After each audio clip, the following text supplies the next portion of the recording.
Hello! నమస్తే. Welcome back to my channel. నేను మీకు నాటుకోడి బిర్యానీ వ్లాగ్‌లో చెప్పాను కదండీ! 17 మైల్ డ్రైవ్‌కి వెళ్తున్నామని. ఇదిగోండి మనము 17 మైల్ డ్రైవ్‌కి రీచ్ అయిపోయాము. చూసారా? బీచ్ అండ్ మౌంటైన్స్ చూడ్డానికి ఎంత బావుందో. నేను 17 మైల్ డ్రైవ్‌కి ఒక ప్లేలిస్ట్ క్రియేట్ చేస్తున్నానండి. సో దట్ మీరు అన్ని వీడియోస్ మిస్ అవ్వకుండా చూడొచ్చు. సరే, ఇప్పుడైతే let's explore 17 mile drive. 17 mile డ్రైవ్‌కి ఎంటర్ అయ్యేటప్పుడు గేట్ ఫీ ఉంటుంది. అది $12.25 పర్ వెహికల్. లాస్ట్ టైమ్ వెళ్ళినప్పుడు $25 చార్జ్ చేసినట్టు గుర్తు. ఐ థింక్ ఎక్కువ మనీ కట్ అయిందంటే మేబీ రీయింబర్స్ చేస్తారనుకుంటాను. టూర్ బసెస్ వస్తుంటాయి కదా! వాటి అడ్మిషన్స్ కోసం పర్ ప్యాసింజర్ $6 ఉంటుంది. ఈ 17 మైల్ డ్రైవ్ అనేది 17 మైల్స్ అంటే 27 కిలోమీటర్స్ లాంగ్ సీనిక్ లూప్ అన్నమాట. దీనికి 5 ప్రైమరీ ఎంట్రన్సెస్ ఉంటాయి. మెయిన్ హైవే ఎంట్రన్స్ వచ్చి California State Route 1 and Carmel and Pacific Grove దగ్గర కూడా అదర్ ఎంట్రన్సెస్ ఉంటాయి. ఇప్పుడు మేమొచ్చిన ఎంట్రన్స్ లో అయితే స్పానిష్ బే బీచ్ ఫస్ట్ వస్తుంది. స్పానిష్ బే బీచ్ స్టాప్ రాగానే మనము వాటర్ ని చూడొచ్చు. ఇది బీచ్ ఏరియా. 1769 లో స్పానిష్ ఎక్స్ప్లోరర్స్ ఇక్కడొచ్చి క్యాంప్ చేశారు. వాళ్ళు మాంటరీ బీచ్ ని వెతుక్కుంటూ వచ్చి ఇక్కడ క్యాంప్ చేశారు. యాక్చువల్ గా అయితే వాళ్ళు 16,200 సంవత్సరం అంటే 16,002 ఈ ఎక్స్ప్లోరర్స్ కి మాంట్రే బే ని కనుక్కోవడానికి 1 ఇయర్ పట్టిందంట.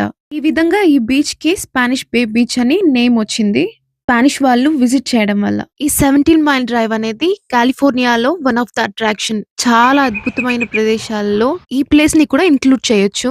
యాక్చువల్ గా స్టార్టింగ్ లో మీకు చెప్పాను కదా నేను గేట్ ఫీ ఇంత ఉండొచ్చని. అది మేబీ డిఫర్ కూడా అవ్వచ్చు. అండ్ అక్కడ స్టే చేసే వాళ్ళకి ఐ గెస్ ఫీ ఉండదు అనుకుంటాను. అండ్ అడ్వాన్స్ టికెట్ బుకింగ్ కూడా ఉంటుంది ఇక్కడ. సో వెయిట్ చేయకుండా వెళ్ళిపోవచ్చు అన్నమాట. ఇంతకీ అమ్మాయి ప్రియాంక ఇక్కడ స్టే చేయాలంటే ఎంత అవుతుంది అనేసి అడగండి ఒకసారి. అడిగితే చెప్తాను. ఎంత అవుతుంది తెలుసా? అప్రాక్స్ గా 1,30,000 అంట కాటేజ్. అది కూడా చీపెస్ట్ కాటేజ్ అయితేనే ఆ ప్రైజ్. లేదంటే కొంచెం మంచి సూట్ కావాలంటే 2,15,000 పడుతుందంటండి. నార్మల్ గా ఇక్కడ స్టే చేయాలంటే 17,000 అయినా కంపల్సరీ పెట్టాల్సిందే మనము. కాకపోతే ఇక్కడ ప్రైజెస్ అయితే బాబోయ్ ఇదైతే టూ మచ్ అండి. ఇక్కడ చూసారా మా తిప్పలు? ఈ స్పానిష్ బే బీచ్ కి వెళ్ళడానికి ఈ పెబల్స్ మీద నడుచుకుంటూ ఇలా వెళ్ళాలి. చూడ్డానికి తకిట తదిమి తందానా అని వెళ్ళినట్టుంది కదండి. ఎలాగో ఆ రాళ్ళ మీద నడుచుకుని వచ్చేసాము. చూడండి ఎంత అద్భుతంగా ఉందో బీచ్ అయితే. చాలా బాగుంది. అలా నడుచుకుని వచ్చిన చాలా వర్త్. ఇక్కడ ఫస్ట్ థింగ్ మనం నోటీస్ చేసేది శాండీ బీచ్ అండ్ టర్క్వైస్ కలర్ లో షైనింగ్ ఓషన్ వాటర్స్. స్పాట్ అయితే కామన్ రిఫ్రెషింగ్ గా ఉంది. ఇక్కడ క్విక్ వాక్ తీసుకోవడానికి కానీ కూర్చొని వ్యూ ని ఎంజాయ్ చేయడానికి చాలా బాగుంటుంది. మీకు బీచ్ శాండ్ లో ఆడుకోవడం ఇష్టం అయితే ఫ్యామిలీ అండ్ కిడ్స్ తో విజిట్ చేయడానికి పర్ఫెక్ట్ స్పాట్ ఇది. చూసారా ఇక్కడ గాలిపటాలు ఎగరేస్తున్నారు. చూడడానికి ఎంత బాగుంది కదా. దీన్ని చూస్తుంటే నాకు ఏదో రిజంబుల్ చేస్తున్నట్టుంది. ఎక్కడో కొడుతుంది సీనా అన్నట్టు. మనము సంక్రాంతికి ఎగరేసినట్టు వీళ్ళు బీచ్ లో ఎగరేస్తున్నారు. మీరు చిన్న పిక్నిక్ లా కూడా సెటప్ చేసుకోవచ్చు. పిక్చర్స్ తీసుకోవచ్చు అండ్ ఓషన్ బ్యూటీని అన్వైండ్ చేయొచ్చు. మనము స్టార్టింగ్ లో చెప్పుకున్నాం కదా స్పానిష్ బే హిస్టరీ గురించి. లాంగ్ బ్యాక్ రాంచో డేస్ లో స్పానిష్ ఎక్స్ప్లోరర్స్ ఇక్కడికి యాంకరేజ్ తీసుకొని వచ్చి టెంపరరీ క్యాంపింగ్ సెటప్ చేసుకున్నారు. అందరికి తెలియని హిడెన్ స్పాట్ లాగా ఉండేది ఈ ప్లేస్. కానీ ఇప్పుడు ఇది అందరికి favourite place and tourist spot especially golfers కి. సైడ్ లో కనిపిస్తున్న ట్రయల్ లగూన్ ట్రయల్ ఇది ఒక బ్యూటిఫుల్ వాకింగ్ పాత్. ఈ ట్రయల్ లో మనం బీచ్ సైడ్ లో నడుస్తూ బ్రీజ్ ని ఎంజాయ్ చేయొచ్చు. నేచర్ కి చాలా క్లోజ్ గా ఉన్న ఫీల్ వస్తుంది. గోల్ఫర్స్ కూడా ఈ ట్రయల్ యూజ్ చేస్తారు. సమ్ టైమ్స్ వాళ్ళకు ఇది షార్ట్ కట్. చాలా కామ్ అట్మాస్ఫియర్ కదండి. స్ట్రెస్ మొత్తం వెంటనే వానిష్ అవుతుంది. ఇప్పుడు మీరు చూస్తున్నది Fanshell overlook. Small rocky cove అన్నమాట. దీనికి ఫాన్షెల్స్ అంటే స్కలాప్ లాంటి క్రియేచర్స్ ఉంటాయి.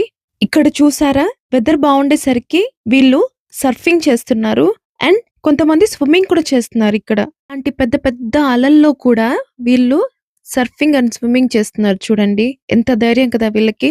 వీళ్ళు ఫుల్లీ ట్రైన్డ్ పీపుల్ కాబట్టి ఇక్కడ వచ్చి ఆడుకుంటారు. ఇప్పుడైతే వాటర్ చాలా చల్లగా ఉందండి. మేము కాలు పెట్టి చూసాం కానీ చల్లగా అనిపించి వచ్చేసాము.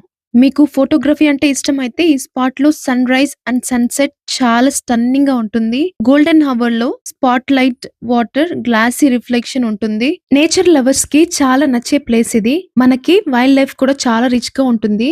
మీరు లక్కీ అయితే ఇక్కడ herons, shore crabs and even harbour seals ని చూడొచ్చు. హెరాన్స్ అంటే కొంగలు, హార్బర్ సీల్స్ అంటే మీకు తెలుసుగా సీల్స్, క్రాబ్స్ పీతలు ఇవన్నీ చూడొచ్చన్నమాట. చాలా వరకు చిన్న చిన్న స్నో క్రాబ్స్ అన్ని చచ్చిపడున్నాయి. ఇక్కడ కొంగలు కొంగ జపం చేస్తూ చేపల్ని వేటాడుతూ తింటున్నాయి. బట్ అది తీసేలోపు ఎగిరిపోయింది. Better luck next time. Some times మన టైమింగ్ కరెక్ట్ అయితే మీరు హార్బర్ సీల్స్ ని చూడొచ్చు. ఎస్పెషల్లీ డ్యూరింగ్ ద పప్పింగ్ సీజన్ అన్నమాట. అవి రాక్స్ మీద పడుకొని ఉంటాయి. సన్ బాత్ చేస్తుంటాయి. చాలా కామ్‌గా ఉంటాయి. బట్ రిమెంబర్ వైల్డ్ లైఫ్ కి క్లోజ్ గా వెళ్ళకూడదు.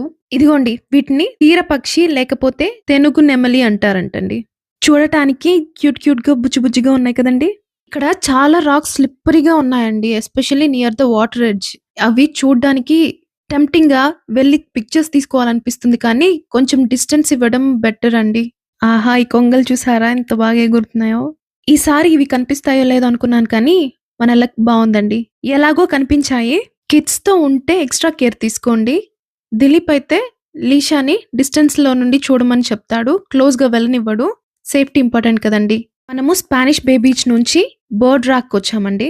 ఇక్కడైతే బీచ్ ఉండదు. ఈ ఫెన్స్ దగ్గరే ఆగిపోయి ఇక్కడ నుంచి వాచ్ చేయడమే. బైనాక్యులర్స్ ఉంటే మీరు సీల్స్‌ని వాచ్ చేయడానికి చాలా బావుంటది. జస్ట్ ఒక షార్ట్ డ్రైవ్ తర్వాత మనం ఇక్కడికి రీచ్ అయ్యాము. ఇది సముద్రంలో ఒక మాసివ్ రాక్ ఫార్మేషన్ అండి. ఈ రాక్ మొత్తం సీ బోర్డ్స్ తో కవర్ అయిపోయి ఉంటుంది. టాప్ ఆఫ్ ద రాక్ అంతా సీ బోర్డ్స్ తో కవర్ అయి ఉంటే డౌన్ ఆఫ్ ద రాక్ అంతా సీ లయన్స్ తో కవర్ అయిపోయి ఉంటుంది. అండ్ మీరు చూడొచ్చు ఇక్కడ చూడండి సీ లైన్స్ అయితే బాత్ చేస్తున్నాయి, అరుస్తున్నాయి. మీరు వాటి సౌండ్స్ కూడా వినొచ్చు. నేనైతే అది మీకు వినిపించడానికి ట్రై చేస్తాను. ఈ సముద్రం సౌండ్స్ తో వాటి సౌండ్స్ కూడా కలిసిపోయిందన్నమాట. ఓకే వినడానికి ట్రై చేయండి.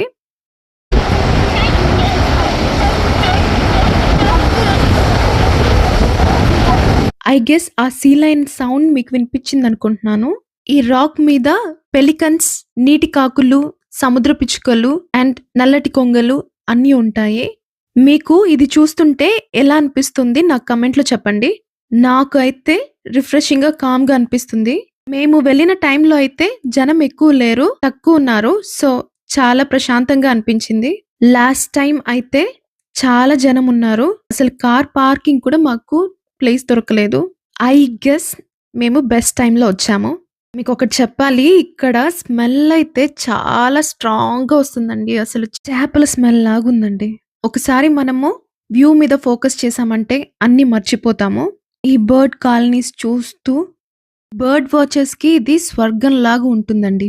డిఎస్ఎల్ఆర్ లేకపోయినా ఫోన్ కెమెరాతో కూడా గ్రేట్ పిక్చర్స్ వస్తాయి. ఎస్పెషల్లీ జూమ్ పెట్టి చూస్తే బర్డ్ డీటెయిల్స్ చాలా క్లియర్ గా కనిపిస్తాయి. ఇప్పుడైతే ఈ సముద్ర తీరం చూడడానికి చాలా కామ్ గా చాలా బాగుంది కదండి. ఇదిగోండి ఈ ఫెన్స్ దగ్గర నుంచే చుట్టూ జూమ్ చేసి తిప్పి చూపిస్తున్నాను. అద్భుతంగా ఉంది ప్లేస్ అయితే. మా క్యూటీ మేడం గారికి ఇంకా కెమెరా షైనెస్ పోలేదండి. రావడానికి చూడండి ఎంత భయపడుతుందో. ఇంతకీ చెప్పడం మర్చిపోయానండి. ఇక్కడ వాష్‌రూమ్ ఉంటది. ఈ పాయింట్ దగ్గర మాత్రమే వాష్‌రూమ్ ఉంటదన్నమాట. ఇక్కడ మిస్ అయితే చాలా పాయింట్స్ వరకు వాష్‌రూమ్ ఉండదు. ఓన్లీ 2 పాయింట్స్ దగ్గర మాత్రమే వాష్‌రూమ్స్ ఉంటాయి ఇక్కడ. ఇక్కడికొచ్చే వాళ్ళు కాస్త చూసుకోండి. ఎస్పెషల్లీ పిల్లలున్న వాళ్ళు. అయినా మనకు గేట్ దగ్గర ఒక మ్యాప్ ఇస్తారండి. ఆ మ్యాప్‌లో మనకు ఎక్కడెక్కడ ఏమున్నాయని మొత్తం చూపిస్తుంది. కుదిరితే నెక్స్ట్ వీడియోలో దాన్ని అప్లోడ్ చేయడానికి ట్రై చేస్తాను. ఇదిగోండి ఇక్కడ ఈ ప్లేస్ గురించి ఎక్స్‌ప్లెయిన్ చేసున్నారు. మీరు డీటెయిల్‌గా చూడొచ్చు ఇక్కడ. ఛానల్‌ని సబ్స్క్రైబ్ చేయడం మర్చిపోకండి అండ్ లైక్ చేయండి సో దట్ ఎక్కువ రీచ్ వస్తుంది. మన షార్ట్స్ అయితే బాగా చూస్తున్నారు కానీ లాంగ్ వీడియోస్ సరిగ్గా చూడట్లేదు. సో మీరు లైక్ చేశారంటే అందరికీ కనిపిస్తుంది. సో దట్ నేను మీకు ఎక్స్‌ప్లోర్ చేసి అన్ని ప్లేసెస్ చూపిస్తాను. ఈ 17 మైల్ డ్రైవ్ వీడియోస్ ఇంకా నెక్స్ట్ వస్తూనే ఉంటాయండి. చూస్తూ ఉండండి. ఇదిగోండి ఈ కొంగలు ఎగురుతున్నాయి చూడండి ఎంత బాగుందో. Okay bye, take care.